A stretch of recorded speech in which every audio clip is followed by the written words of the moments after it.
Hello, and welcome to the Flavel. Before we start, I'd like to say a big thank you to Sam Love for giving me this opportunity to talk to you about my perspective on 2001: A Space Odyssey.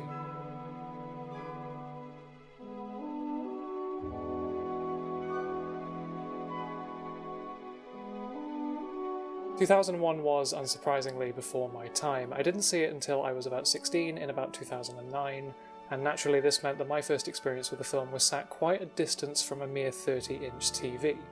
And it is that experience versus the experience that you are about to have here that I want to discuss. Because 2001: A Space Odyssey at home on the television is not the same film as 2001: A Space Odyssey in the cinema.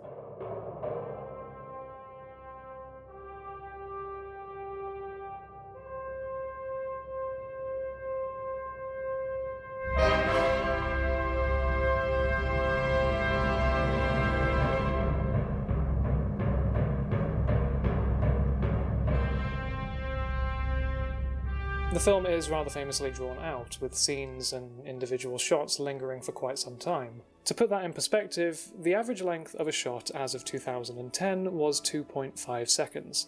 The average length of a shot in 2001: A Space Odyssey is 13 seconds. Now, admittedly, there are a lot of additional factors I haven't taken into account there, but it does give some insight into the mindset one might have when watching 2001.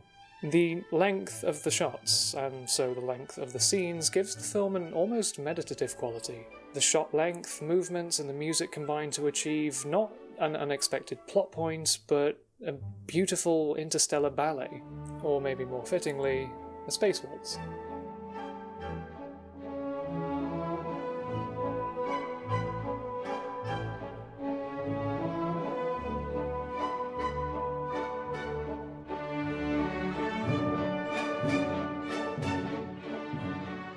What this means is that watching 2001 on a smaller screen means that much of that experience, the music, the visuals, the movement, is lost, giving way instead to narrative expectations.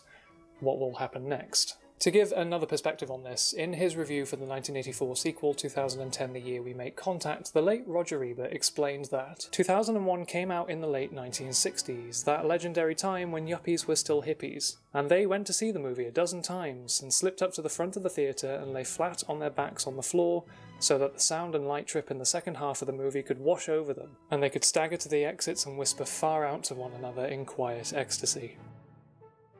Which I really think encapsulates the experience, and even demonstrates the need to see 2001 in a cinema environment.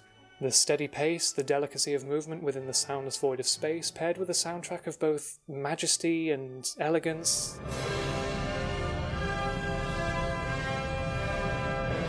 and also ethereal terror.